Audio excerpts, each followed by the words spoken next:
Nous recevons ce soir deux jeunes entrepreneurs qui connaissent un immense succès. Ils s'appellent Balthazar Théobald Brosseau, ça ne s'invente pas, Gaspard Adeno. Gaspard et Balthazar, bonsoir. Bonsoir. Et votre troisième associé, c'est Melchior. Le troisième, c'est Noé. Il n'a pas pu être là. Ah, mais en plus, Noé, c'est incroyable. C'est biblique aussi. C'est fou. Vous êtes venus, En direct. Vous avez fait exprès de vous rencontrer parce que vous vous appelez comme ça. Et on cherche un Melchior, donc si un Melchior nous écoute, bah écoutez, on rentre dans le business. C'est simple, c'est un Melchior qui s'appelle vraiment Melchior. On vérifiera avec Max au standard, nous appelle au 3216. Il prend 2% de la boîte. Je suis d'accord avec ça. Bon, après, il y en a un, il faut venir avec la galette des rois. Exactement. Qui a la fève. En revanche, il faut commencer à vendre des cartes et des maillots Mario Melchiot. Ce serait pas mal aussi, quoi. Alors, les joueurs l'ont un peu oublié, lui. Votre entreprise, on dit start-up encore aujourd'hui ou c'est on dit start-up, c'est bon. Club Legacy. Le principe, vous créez des objets collector en édition limitée, ballons, maillots, cartes signées par des stars du sport, du foot notamment. On peut citer quelques noms avec lesquels vous collaborez. Bradley Barcola, Eden Hazard, Luka Modric. Ça se passe également aux États-Unis. Alors ça me fascine. Une star NBA des Dallas Mavericks, Kyrie Irving. Vous avez quel âge, les gars, juste 28 et 25 ans. C'est quoi votre formation? Alors moi, j'ai pas une formation très académique, puisque j'ai monté ma première boîte quand j'avais 15 ans. Donc j'ai pas fait d'études à proprement parler. Enfin, un peu d'études de droit pour rassurer ma mère, mais rien de bien sérieux, pour être honnête. Et toi, Gaspard? Et moi, j'ai fait une école de commerce à Lille, donc un tout petit peu plus académique que Bâle. Donc je viens un peu cadrer toutes les idées de ce fou créatif. Alors moi non mais Daniel, juste, je vais lui demander quand même comment 28 ans et 25. Et comment vous avez réussi à contacter Kyrie Irving? Énorme star NBA. Énorme star NBA, et Kyrie c'est vraiment sorti de nulle part. Alors, il appelle par son prénom. On peut l'appeler s'il faut. Non, oui. Non, mais Kyrie, c'est particulier parce qu'il est aussi fou que nous. C'est-à-dire que lui, c'est un dingue sur le terrain, c'est un dingue en dehors du terrain, mais du côté positif. Et donc, en fait, avec nos premières collaborations, avec Teddy Riner, avec Tony Parker, avec Marco Verratti, nos premières collabs il y a 3-4 ans, en fait, ça lui a mis la puce à l'oreille d'une certaine manière. Il a vu ce qu'on avait fait avec Tony Parker notamment. Et d'un coup, quand on les a contactés, ces équipes ont dit, on a vu passer ça, c'est assez dingue ce que vous faites, vous êtes deux jeunes Français, vous sortez de nulle part, let's go, on y va parce que c'est aussi fou que nous. Et comment c'est touche le premier au départ des produits, mais en fait le truc, c'est ça moi qui m'a le plus étonné dans l'histoire, c'est que vous pourriez créer des produits, j'ai fait un ballon avec Barcola dessus, machin. Non, c'est que les mecs, ils sont avec vous. Le Barcola, il crée son ballon. Exactement. Alors après, il faut se demander, mais qui ça va intéresser et tout, mais ça, c'est encore l'autre partie du business. Mais que déjà, à la base, comme disait Nico, jeune comme vous êtes, vous arrivez à choper ces mecs-là et puis vous dites, voyez, on va faire une collection ensemble. Et l'autre, il va faire son ballon avec vous. Il a fait quoi comme objet? D'ailleurs, il est là, son ballon. Il a pas fait une peluche Bambi. C'est quoi l'objet? Irving, c'était un ballon de basket. Un ballon de basket. Voilà, on peut faire une peluche Bambi par Barcola. C'est dur. Bambi by Barcola. Donc ça, c'est le ballon, c'est lui qui le dessine ou c'est vous qui dessinez, vous faites un ballon de Barcola. Parce qu'on est également à la télé, donne-le-moi. Je vais mettre face caméra, Daniel. Alors tu la regardes. Regarde bien la caméra, Daniel. On est aussi à la radio. L'idée, c'est un peu, il est fan un peu des manga, Japon, animé, complètement fan de ça. Et donc, il nous a dit, voilà ce que je veux voir sur mon ballon. Je veux que ça représente ma passion pour le Japon. Et donc, nous, on a créé ça avec lui pour que vraiment ça le représente auprès de ses fans. Et après, ça vous le vendez? Comment ça coûte le ballon Barcola designé by Barcola? 90 €. En édition limitée à seulement 1000 exemplaires. Et c'est quoi le premier objet que vous avez fait et comment vous avez contacté le premier sportif? Tu disais, on a commencé par Tony Parker, mais comment tu contactes Tony Parker et tu lui proposes quoi à l'époque? Alors, on a commencé par Teddy Riner. En fait, au départ, on connaissait personne dans le sport. Donc, on est allé, on a contacté les agents, les frères et sœurs, les jardiniers, Instagram, LinkedIn. Et à force de persévérance, on a eu une personne qui nous a répondu pour Teddy. Et Teddy est tombé amoureux du projet. Et à partir de là, le fait de sortir quelque chose avec lui, ça nous a permis de lancer Tony Parker, Verratti. Et puis, le monde du sport, c'est un petit milieu. Vous avez fait quoi avec Verratti comme un carton jaune? On a fait une affiche collector. Avec Marco qu'on a vendu en cartouche collector. Une cartouche collector, un carton jaune collector pour Marco. I love Marco. Et on a fait un poster qui a super bien marché, que les fans ont adoré. Quelques mois après, il est parti. Il en reste, Daniel, si t'en veux une, on a quelques-unes de côté. Non mais question, quel est leur intérêt à eux là, par exemple?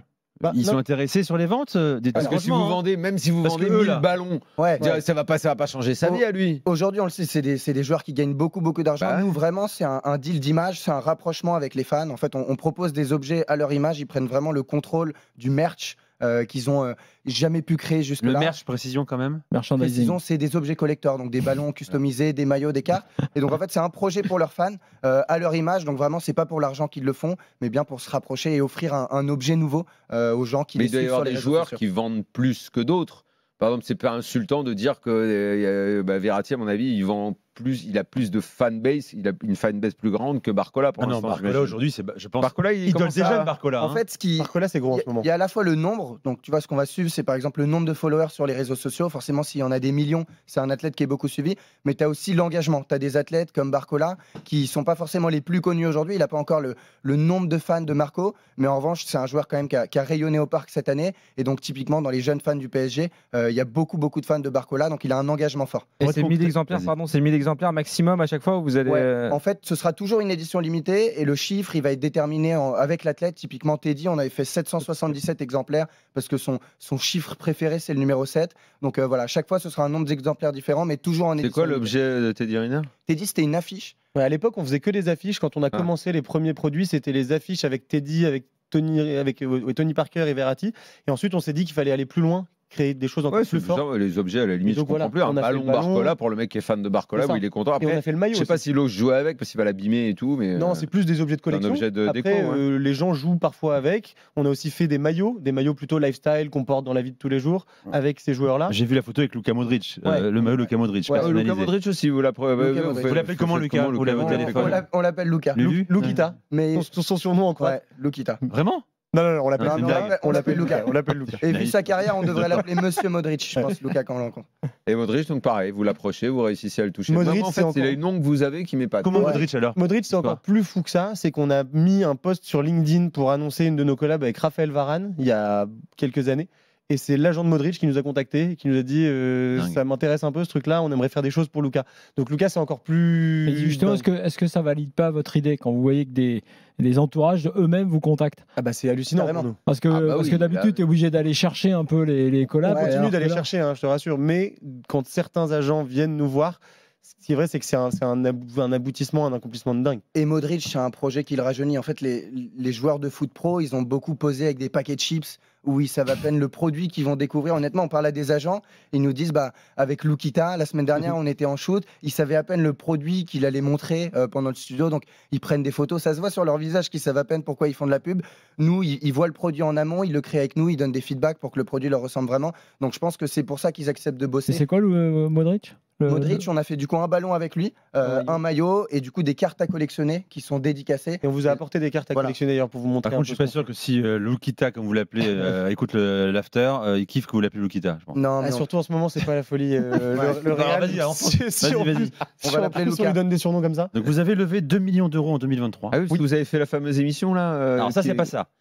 Ils ont levé 2 millions d'euros de levée de fonds en 2023, 1 million d'euros de chiffre d'affaires en 2024. Premier tour, deuxième tour. Et vous avez participé, Daniel le disait, à l'émission Qui veut être mon associé sur M6. Ouais, exactement. Et là, vous avez ramassé de l'oseille. Là, vous avez pitché votre truc on a pitché, on a une nouvelle investisseuse, Alice Labou, qui a décidé d'investir dans la société. Et donc les discussions. 250 000 euros, c'est ça? Ouais, exactement. Et Simoncini, comme d'habitude, il a dit j'aime bien, mais j'y vais pas. Ouais, exactement. Il n'était pas sur le plateau. Il aurait dit ça. Il y avait Tony Parker ou pas sur le plateau? Non, il n'était pas cette saison. Ah, parce qu'il paraît qu'une fois, il a dit je vais donner de l'oseille, et puis il n'y a pas une histoire comme ça. Il n'y a pas une histoire comme ça? Non, mais il y a surtout Tony Parker, il y a surtout sur le plateau le mec. Ah oui, pardon. Il y a surtout le mec des. L'archevêque qui. Ils sont tous. Bon, alors, donc, vous avez fait l'investissement et là, quelqu'un vous a donné. Ouais, donc Alice a décidé d'investir 250 000. Elle a investi 250 000 sur votre projet. Et pour combien elle a Pour pris 10% de la société. Donc ça veut dire que vous étiez à 2,5 millions déjà de valorisation. Ça va vite, Florent, t'as vu 250 000, 2,5 millions. C'est un mec qui achète des piscines et des bateaux. Je savais pas que c'était une émission business là. Si, c'est avec Flo, c'est business. Non, mais attends, c'était en quelle année? D'ailleurs, vous êtes blindés les mecs ou pas? Non, pas encore. Non, je t'explique le principe, c'est quand tu revends.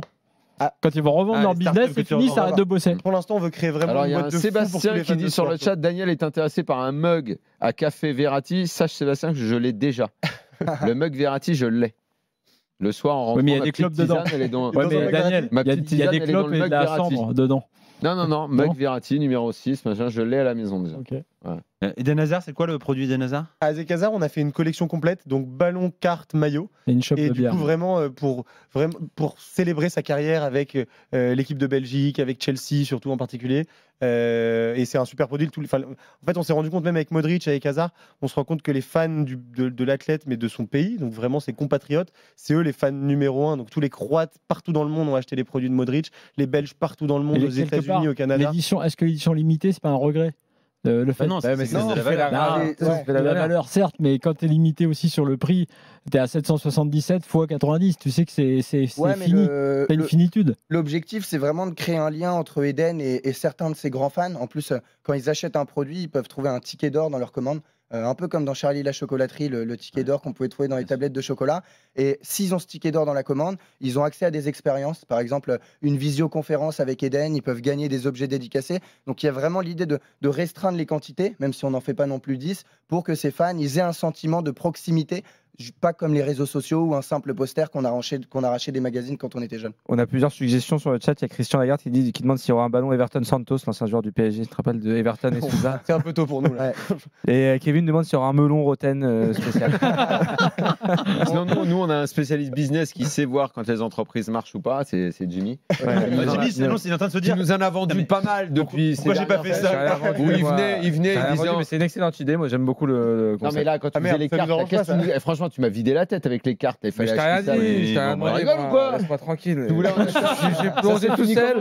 J'ai jamais enterré personne. Moi, je plonge toujours tout seul. Ça s'est mal fini, comme beaucoup de choses que je touche. Mais 50% du marché aux États-Unis. Ouais, le plus gros marché aux États-Unis. Mais là, ce qui est dingue, c'est que nous, on a découvert ça aux États-Unis. Gaspard a grandi aux États-Unis pendant 4 ans. Donc, c'est vrai, c'est qu'il a découvert. Vous avez créé cette idée-là ou elle existe aux États-Unis? Non, en fait, le fait de collaborer directement avec les athlètes et créer leur objet, ça n'existe pas. Ce qui existe, c'est Panini, Topps, tu vois, les cartes à collectionner depuis toujours, qu'on a, nous, eu, les posters qu'on a eu sur les murs de nos chambres, etc. Mais là, ce qu'on fait, nous, la personnalisation avec les athlètes pour leurs fans, ça, c'est la première fois que ça se fait. Et pour l'instant, c'est en train vraiment de prendre en Europe.